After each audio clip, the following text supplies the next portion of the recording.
Rumah itu selalu terasa hangat setiap pagi.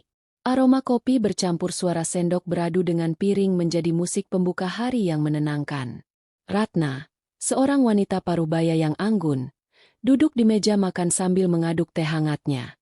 Wajahnya lembut, matanya teduh, tapi di balik itu semua tersimpan kelelahan yang jarang ia tunjukkan. "Reza, jangan lupa bekalnya ibu siapkan di dapur," katanya lembut. Pria muda di depannya, menantunya, menoleh dan tersenyum hangat. "Terima kasih, Bu. Ibu memang selalu perhatian." Ratna mengangguk pelan. Senyum Reza mengingatkannya pada masa lalu. Masa ketika ia masih muda, penuh semangat, dan hidupnya tak sesepi sekarang. Di sudut ruangan, putrinya, Naila, duduk sambil sibuk dengan ponsel. Sejak menikah, Naila jarang benar-benar hadir di meja makan. "Mas, nanti malam aku keluar ya. Ada acara sama teman-teman," katanya tanpa menoleh. Reza hanya mengangguk, sabar seperti biasanya. Ratna memperhatikan semuanya dalam diam. Ia tahu menantunya lelaki yang baik, sabar, dan penuh pengertian. Tapi entah mengapa, ia merasa iba setiap kali melihat Reza duduk sendirian di ruang tamu menunggu istrinya pulang. Iba itu perlahan tumbuh menjadi perasaan lain, bukan cinta terlarang, tapi rasa kasihan yang bercampur kesepian. Malam itu, Ratna duduk di teras menikmati semilir angin. Suara hujan rintik jatuh di atap seng. Ia menatap langit dan menarik napas panjang. Hidupnya kini terasa hampa setelah suaminya meninggal 5 tahun lalu. Ia berusaha keras menjadi ibu dan nenek yang baik, tapi kadang sunyi datang menyergap seperti udara dingin yang tak bisa diusir. Langkah kaki terdengar mendekat. Reza muncul membawa jaket di tangannya. "Ibu belum tidur?" tanyanya sambil duduk di kursi sebelah. Ratna tersenyum tipis. "Ibu suka udara malam. Tenang rasanya." Reza mengangguk. "Kadang saya juga begitu, Bu. Apalagi kalau merasa gak punya tempat bercerita." "Ente kenapa? Saya lebih nyaman bicara sama ibu daripada dengan Naila." Ucapan itu membuat Ratna terdiam. Ia tahu Reza hanya ingin berbagi, tapi hatinya seperti tergores sesuatu. Ia sadar, ada kehampaan yang mereka berdua rasakan, Reza dalam pernikahannya, dan ia dalam kesendiriannya. "Ibu selalu mendengarkan," lanjut Reza lirih. "Saya merasa dihargai." Ratna menunduk. "Itu memang tugas ibu." Tapi hatinya gelisah. Kata-kata Reza seperti membuka luka lama.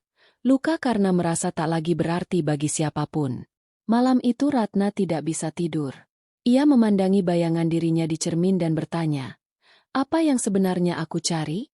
Ia tahu, perasaan iba dan perhatian itu mulai melewati batas kewajaran. Bukan karena ada niat buruk, melainkan karena hatinya haus akan kasih sayang yang sudah lama hilang. Beberapa hari berlalu. Ratna mencoba menjaga jarak, tapi semakin ia berusaha, semakin ia merasa kosong. Setiap kali Reza berbicara dengan lembut atau sekadar membantu di dapur, perasaan bersalah menyelimuti dirinya. Hujan kembali turun malam itu. Ratna duduk di ruang tamu, memandangi rintik di jendela. Reza datang dan duduk tidak jauh darinya. "Ibu suka hujan?" tanyanya pelan. Ratna tersenyum sama. "Dulu, hujan membawa kenangan indah. Sekarang rasanya justru membuat ibu gelisah." Reza menatap hujan, lalu berkata lirih, "Kadang kita tidak bisa menghindari sesuatu yang membuat hati resah, ya Bu?" Ratna terdiam. Ia tahu maksud kata-kata itu. Bukan karena cinta, tapi karena dua jiwa yang sama-sama kesepian sedang mencoba mencari arti kehangatan. Sejak malam hujan itu, Ratna benar-benar menjaga diri. Ia tak lagi duduk lama di ruang tamu jika Reza ada di sana, tak lagi menyiapkan kopi malam-malam, dan selalu berusaha tampak sibuk.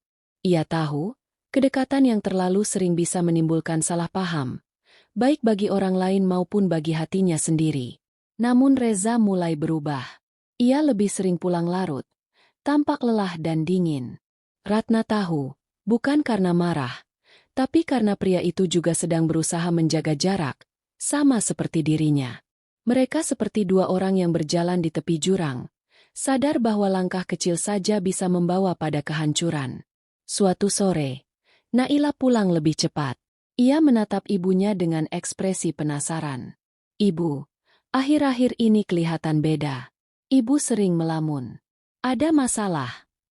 Ratna menoleh dan tersenyum. "Tidak ada apa-apa, Nak. Mungkin ibu cuma lelah." Namun Naila menatap ibunya lama, seolah mencari sesuatu. Entahlah, rasanya ibu seperti menyimpan sesuatu. "Ratna terdiam." Kata-kata itu seperti pisau.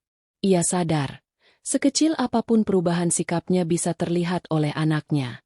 Malamnya, Ratna duduk sendirian di kamarnya. Ia menatap foto keluarga di meja kecil. Foto dirinya, suaminya yang sudah tiada, dan Naila kecil yang dulu selalu tertawa ceria. Air mata menetes tanpa ia sadari. "Maafkan ibu," bisiknya pada foto itu. "Ibu hampir kehilangan arah." Beberapa hari kemudian, Reza pulang lebih awal. Ratna yang sedang di dapur terkejut melihatnya. "Ibu belum tidur?" tanya Reza pelan. Ratna berusaha tersenyum. "Ibu hanya membuat teh." "Suasana kanggang menggentang di antara mereka." Tapi kali ini, Ratna menatap Reza dengan keteguhan baru. "Reza," katanya lembut, "kita harus menjaga apa yang ada di rumah ini. Bukan hanya untuk Naila, tapi juga untuk diri kita sendiri." Reza terdiam. Ia tahu apa maksudnya. "Ibu benar," jawabnya akhirnya. "Saya juga takut kehilangan keluarga ini." Ratna mengangguk. "Kita hanya manusia, Reza. Kadang hati kita bisa lemah. Tapi justru karena itu, kita harus kuat." Kata-kata itu seperti doa. Sejak malam itu, keduanya sepakat menjaga jarak dengan lebih tegas.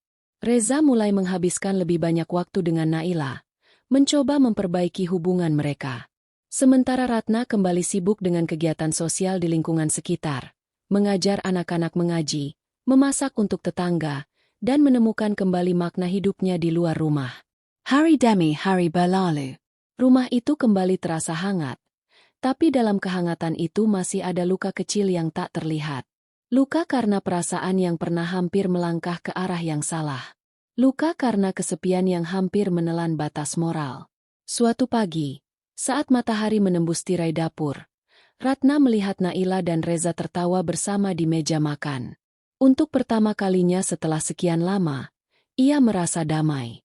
Ada rasa lega di dadanya, karena keputusan untuk menjaga jarak telah menyelamatkan bukan hanya pernikahan anaknya, tapi juga dirinya sendiri. Ia menatap mereka berdua sambil tersenyum dan berbisik dalam hati. Cinta sejati bukan tentang memiliki, tapi tentang melindungi. Kadang yang paling berani bukanlah yang mengikuti hati, melainkan yang mampu menahannya. Ratna melangkah ke halaman, membiarkan angin pagi membelai rambutnya. Hujan semalam telah reda, meninggalkan aroma tanah yang segar. Ia menatap langit dan berdoa dalam diam. "Tuhan, terima kasih, karena masih Kau beri aku kekuatan untuk tidak jatuh." Dan sejak hari itu, Ratna tahu, cinta yang benar bukan selalu harus dimiliki. Kadang, cukup disimpan dalam doa, agar tidak menjadi dosa.